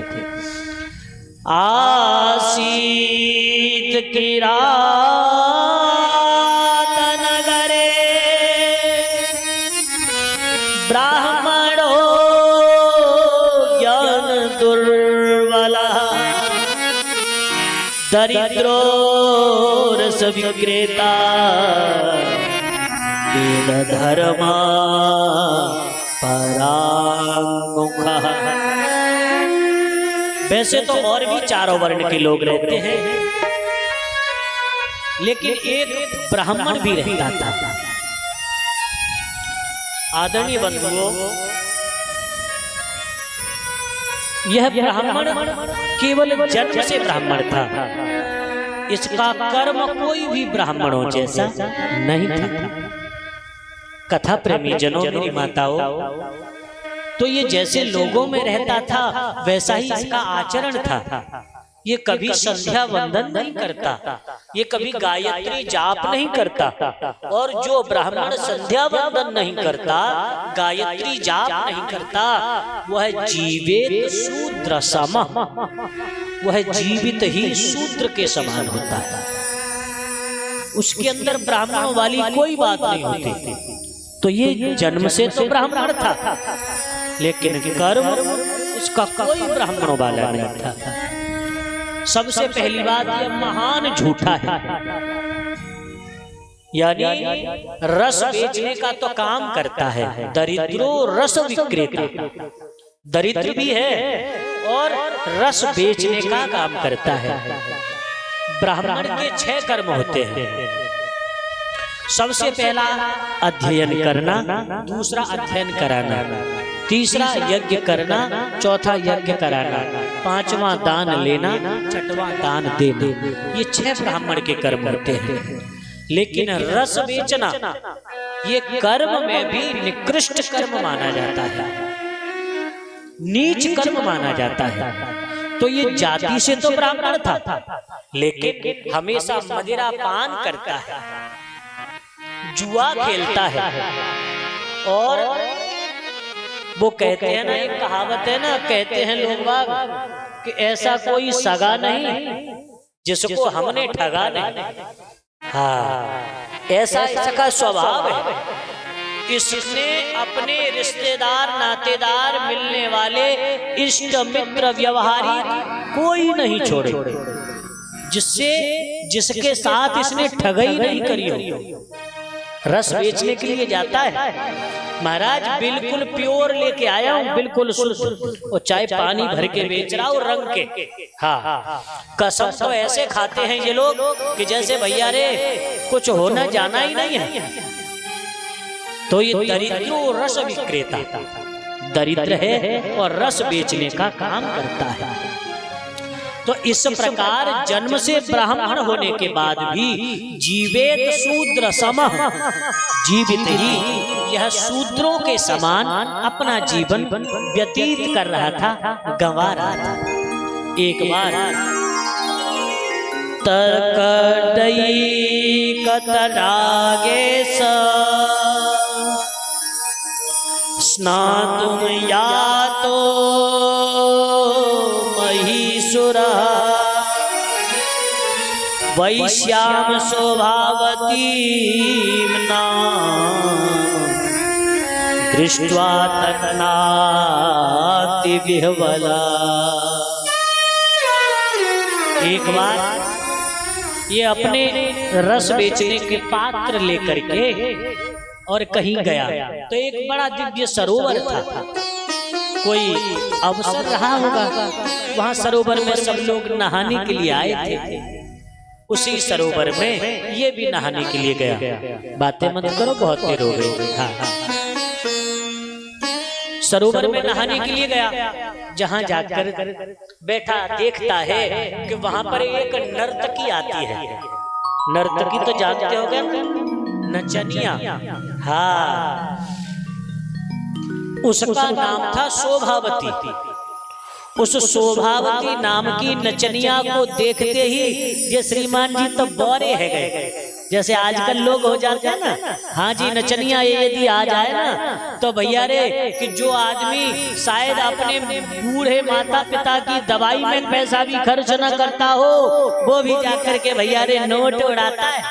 हाँ, और ऐसे लोगों को जीवन बर्बाद करते हुए जब उनके पूर्वज देखते हैं ना, तो दोनों हाथों से अपना माथा पकड़ करके पीटते हैं कि अरे राम, मेरे वंश में, मेरे कुल में, मेरे परिवार में ऐसी निकृष्ट संतान हुई कि जो केवल इस हाड़ मांस के पुतले के ऊपर अपना सर्वस्व न्योछावर करके और पागल हो जा रही है। तो ऐसी उस शोभावती नाम की वैश्या के पास जाकर के यह बैठ जाता है, बार बार बातें करने लगता है। बातों ही बातों में दोनों का परिचय हो जाता है और मोह हो जाता है। और उस मोह के कारण उस शोभावती नाम की वैश्या को ये लेकर के अपने घर आता है। यह देवराज अपने घर आ जाता है। आदरणीय बंधुओं, इस प्रकार बहुत समय व्यतीत हो गया। उस वैश्या के साथ रहते रहते एक बार प्रयागराज में मेला लगा हुआ था। प्रयाग में मेला लगता है 1 महीने का। सब लोग वहां पर जाते हैं, बड़े बड़े दिव्य संत, ऋषि, मुनि, महात्मा सब जाते हैं और पूरे 1 महीने भर वही प्रयागराज में निवास करते हैं। त्रिवेणी के घाट पर वही निवास करते हैं, स्नान करते हैं और भगवान का भजन करते हैं। तो सब लोग जा रहे थे। इस देवराज ने भी सोचा कि बहुत भीड़ होगी भैया, बहुत लोग आएंगे, चलो हम भी चलते हैं, अपना वहां पर व्यापार अच्छा हो जाएगा। और ऐसा विचार करके इधर श्रावण का महीना प्रारंभ हो रहा था। सब लोग अपने अपने घरों को छोड़ करके माँ भगवती भागीरथी के शरण में पहुंच रहे थे। और ये बिंदुक भी रस बेचने के लिए आज प्रयागराज में पहुंच गए। इसने एक कोई देवालय देखा। लोग बाग आजकल जाते हैं ना तीर्थों में, तो प्रयास करते हैं कि भैया अब ज्यादातर तो व्यवस्थाएं पैसे की हो गई हैं, अब कुछ आश्रम बचे हैं, कुछ धर्मशालाएं बची हैं जहां पर पैसा नहीं लगता है, जो तुम्हारी इच्छा हो श्रद्धा बने सो दे दीजिएगा। तो ऐसा ही एक देवालय शिव मंदिर इस देवराज ने देखा। बोलिए शंकर भगवान की जय। उस देवालय में ये देवराज जाकर के रुक गया, एक कोने में अपना सामान रख दिया, वहीं बैठ गया। संयोग देखिए भगवान की कृपा कि उस मंदिर में, उस देवालय में, उस शिवालय में श्री शिव महापुराण की कथा आज से ही प्रारंभ हो रही थी। मंदिर में आज शिव महापुराण प्रारंभ हुई है और उधर ये घूमता हुआ देवराज अपना सामान लेकर के उसी मंदिर में पहुंच जाता है और मंदिर में सामान रख देता है। बोले शाम को बेचने के लिए जाऊंगा, लेकिन तभी इसको बुखार आ रहा है। क्या हुआ? बुखार आ गया, उसे ज्वर हो गया। अब और इतना तेज से बुखार आया, इतना तेज बुखार आया बंधुओं कि ये चलना फिरना तो दूर, बैठ भी नहीं पाता। अब इसकी मजबूरी हो गई। अब ये न तो कहीं जा सकता है और न ही कुछ कर सकता है। वही मंदिर में पड़ा हुआ है एक कोने में और रोज पड़े पड़े शिव महापुराण की कथा सुनता है। इस तरह उसने पूरे महीने भर शिव महापुराण की कथा सुनी। इधर आज एक महीना पूरा हुआ, कथा का विश्राम हुआ और उसी दिन इसके प्राण निकल गए। जैसे ही यमदूत इसे लेने के लिए आए, इसके प्राणों को खींच रहे थे कि तभी उसी समय भगवान शिव के पार्षद आकर के वहां पर प्रकट हो गए। बोलिए शंकर भगवान की जय। भगवान के पार्षद प्रकट होकर के यमदूतों से कहते हैं हटो भैया पीछे। यमदूतों ने कहा महाराज ये तो महान पापी है, इसने जीवन में कभी भी कोई भी अच्छा काम किया ही नहीं है, इसने तो पूरे जीवन में पाप ही किए। भगवत पार्षदों ने कहा आपको पता है कि जिसके कानों में शिव महापुराण के शब्द पड़ जाते हैं वो कभी भी यमलोक नहीं जाता, वो किसी भी स्थिति में यमलोक नहीं जा सकता। आदरणीय बंधुओं, इस प्रकार भगवान शिव के पार्षदों ने उन यम के दूतों को समझा करके वहां से विदा कर दिया और इधर यह देवराज केवल अनिच्छा से, इच्छा नहीं थी, जबरदस्ती मजबूरी में इसने भगवान की यह पावन शिव कथा सुनी और शिव कथा सुनने मात्र से इसका कल्याण हो गया। आदरणीय बंधुओं, मेरी माताओं, यदि आप श्रद्धा से प्रेम से सुनेंगे तो सोच लो ये कथा तुम्हारे जीवन में कितना प्रभाव देगी, कितना प्रभाव दिखाएगी। इसलिए अभी इसकी दूसरी कथा और रह गई है, महात्मा की अभी एक और कथा है, उसे मैं कल सुनाऊंगा। पता है क्यों? क्योंकि एक तो आज पहला दिन है, दूसरा कुछ मुझे आप लोगों को समझाना है, बताना है।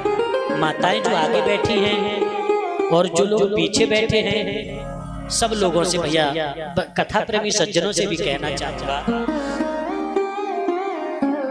कि यह जो शिव महापुराण की कथा है, ये समझ लो कि स्वयं भगवान भोलेनाथ जब कृपा करते हैं तब कभी हमें ये कथा सुनने को मिलती है।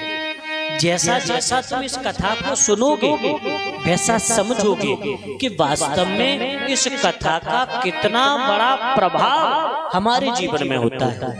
चाहे वह बच्चा हो, चाहे वह बुजुर्ग हो, चाहे माताएं हो, कोई भी हो, यदि तुम प्रेम से 7 दिन तक इस कथा को सुनोगे, जो केवल इसी में मत लगे रहा करो कि हाँ साहब कोई शिकंजी ला रहा है, कोई शरबत ला रहा है? और बच्चों से बिठा इनको बैठने के लिए कहा करो, मटकने के लिए नहीं। कोई भी आए, ज्यादा तुम्हें प्यास लगे तो मैं कल से जैसे 1 बजे कथा प्रारंभ होगी तो उसके 1.5-2 घंटे बाद 10 मिनट का विश्राम कर दिया करूंगा, ठीक है? उस 10 मिनट में तुम पानी पी लो, चाय पी लो, हाँ जी, हुक्का अगरबत्ती तुम्हें जो कछु करनी है सब कर लेना, ठीक? और उसके बाद फिर बैठ करके केवल कथा चलनी चाहिए। बीच में 10-10 मिनट में न तो जो बाल्टी वाले घूमे, हाँ। और बच्चों से भी कह रहा हूँ, बेटा तुम लोगों को जीवन में वो मिलेगा जो तुमने कभी सोचा नहीं होगा।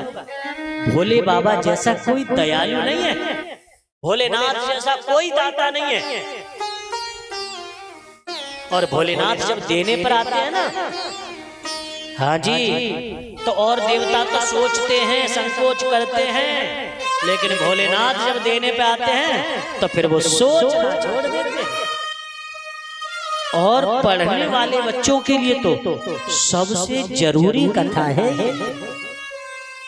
और जो लोग वास्तव में चाहे तो बीमारियों से परेशान हैं, जिन लोगों के घरों से बीमारियां नहीं निकल रही हैं, अथवा जिनके घर में पैसा नहीं टिकता है, ये उपाय कल बताए जाएंगे। सब इसमें बहुत उपाय बताए गए हैं। जिनके घर में बीमारियां हैं, पैसा नहीं टिकता है, बच्चे नहीं पढ़ते हैं तो परीक्षा नहीं निकाल पाते। कई बार हो गए कोशिश करते करते परीक्षा ही नहीं पास कर पा रहे। और महाराज कमाते तो बहुत हैं लेकिन दिखता नहीं है।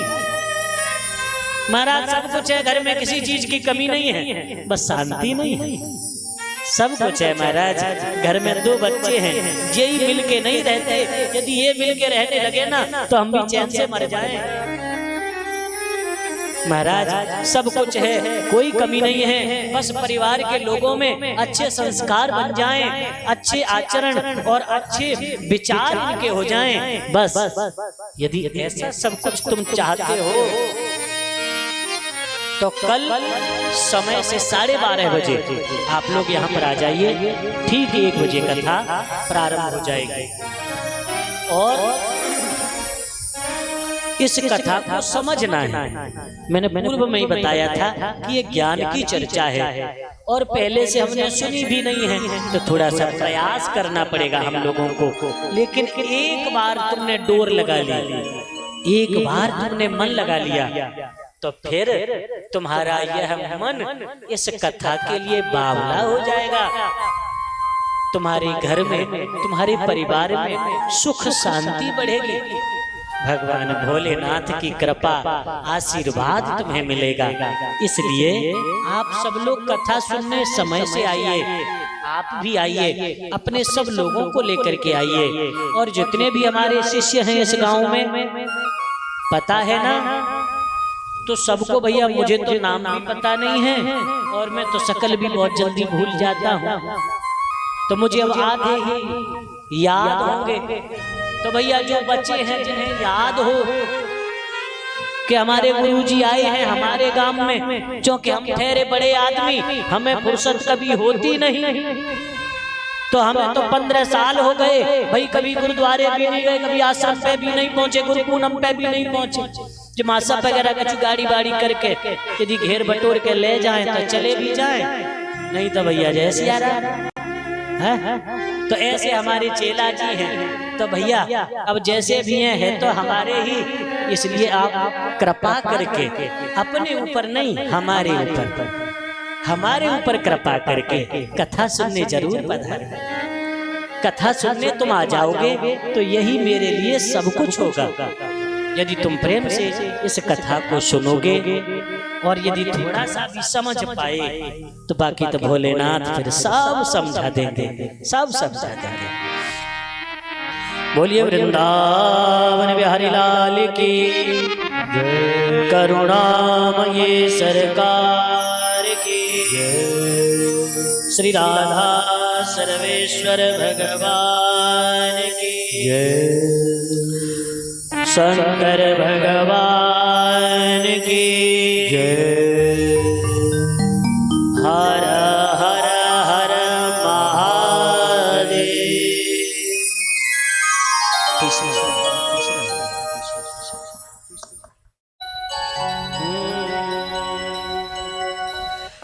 सब लोग मिलके प्रेम से भगवान नाम संकीर्तन, उसके बाद सभी आरती करेंगे और आरती करके फिर अपने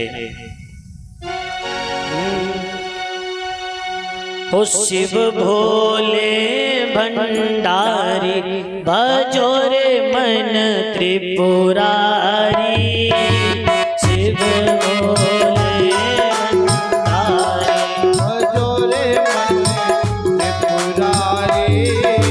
शिव भोले भंडारी भजो रे मन त्रिपुरारी। शिव भोले भजो रे मन त्रिपुरारी।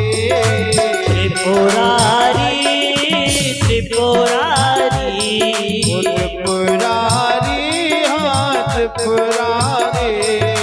त्रिपुरारी असुरारी। त्रिपुरारी त्रिपुरारी। शिव भोले भंडारी भजो रे मन त्रिपुरारी। शिव भोले भंडारी भजो रे मन त्रिपुरारी।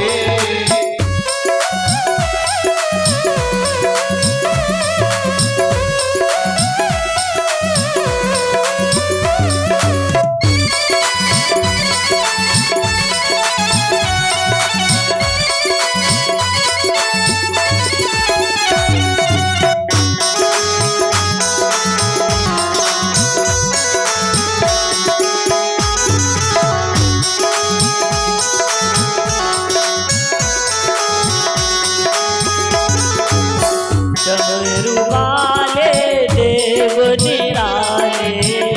दुनिया में देव निराले। डमरू वाले देव निराले। डमरू वाले देव निराले। देव निराले हाँ देव निराले। ओ देव निराले महादेव निराले। डमरू वाले देव निराले। डमरू वाले देव निराले। नंदी की असवारी भजो रे मन त्रिपुरारी। ओ शिव भोले भंडारी भजो रे मन त्रिपुरारी। शिव भोले भंडारी भजो रे मन त्रिपुरारी।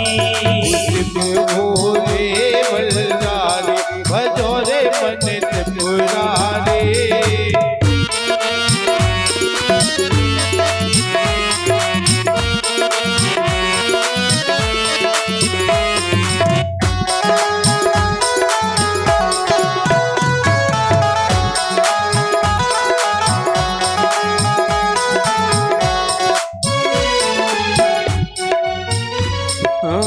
अंग भभूति गले मुंडमाला। अंग भभूति गले मुंडमाला। अंग भभूति गले मुंडमाला। अंग भभूति गले मुंडमाला। गले मुंडमाला गले मुंडमाला। गले मुंडमाला गले मुंडमाला। अंग भभूति गले मुंडमाला। अंग भभूति गले मुंडमाला। शिव गंगा असवारी भजो रे मन त्रिपुरारी।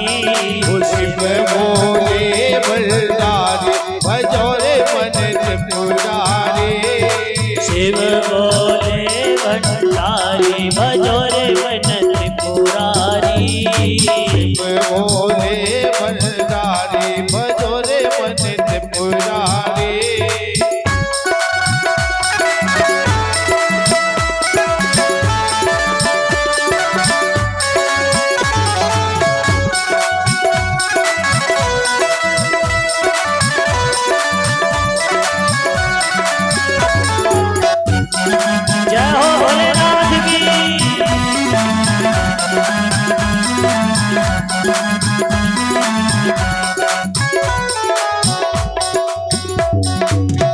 उमापति शिव बम बम भोले, उमापति शिव बम बम भोले, उमापति शिव बम बम भोले, उमापति शिव बम बम भोले, बम बम भोले, हाँ बम बम भोले, बम बम भोले, बम बम भोले।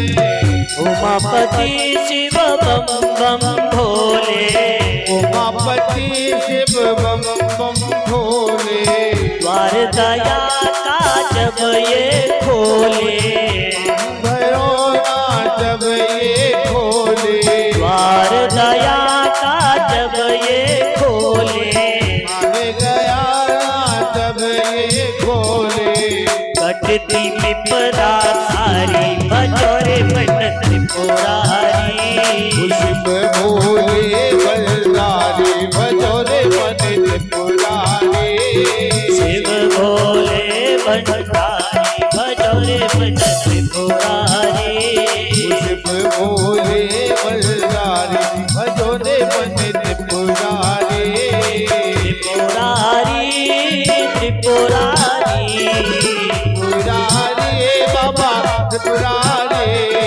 त्रिपुरारी त्रिपुरारी, त्रिपुरारी बाबा त्रिपुरारी, शिव भोले भंडारी मन त्रिपुरारी, शिव भोले बलदारी भजोरे मन त्रिपुरारी, भजोरे मन त्रिपुरारी, भजोरे मन त्रिपुरारी, भजोरे मन त्रिपुरारी, भजोरे मन त्रिपुरारी, भजोरे मन त्रिपुरारी, भजोरे मन त्रिपुरारी, भजोरे मन त्रिपुरारी।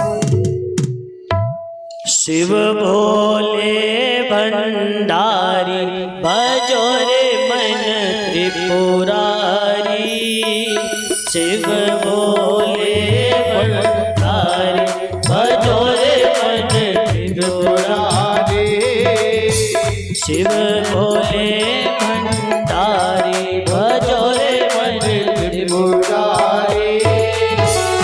बोलिए शंकर भगवान की जय। उमापति महादेव की जय। श्री शिव महापुराण की जय। आपके मध्य में भगवान सदाशिव भोलेनाथ की दिव्य झांकी है।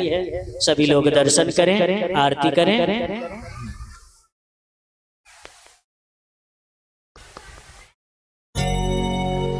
सभी लोग अपने स्थान पर खड़े हो जाएं और भगवान भोलेनाथ की माता पार्वती की सभी लोग बड़े प्रेम से, भाव से, श्रद्धा से आरती उतारें। ओम चंद्रमावनसो जातचक्षुः सूर्यो अजायत श्रोत्राय सगाढस्य मुखादग्निरजायत। ओम जय शिव ओंकारा भोले भज शिव ओंकारा, ब्रह्मा विष्णु सदा शिव भोले भोलेनाथ महादेव हरे रागे धारा। ओम हरे हरे हरे मान एकानन चतुरानन पंचानन राजे। हो बाबा पंचानन राजे,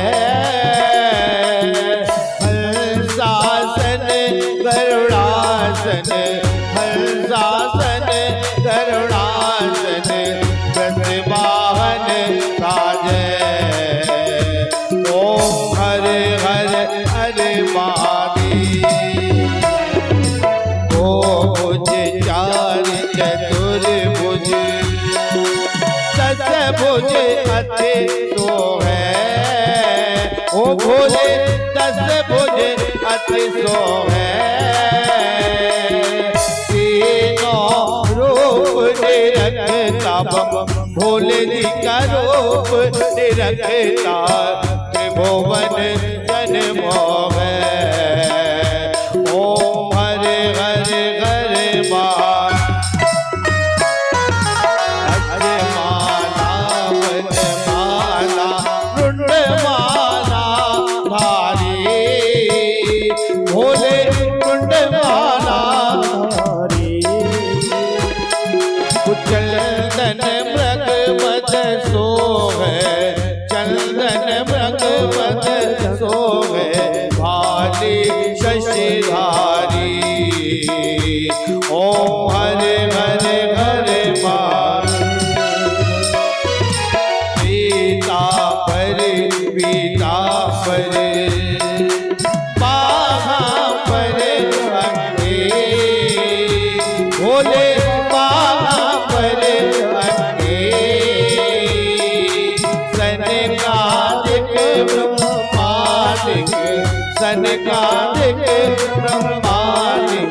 सुख करता दुख हरता जग पालन करता। ओम हरे हरे हरे महादेव। माँ विष्णु सदा शिव जानत अविवेका बोले जानत अविवेका। प्रणवाक्षर के मध्य ओंकारेश्वर मध्य तीनों एका। ओम हरे हरे हरे महादेव। स्वामी जी की आरती जो कोई जन गावे भक्त प्रेम सहित गावे।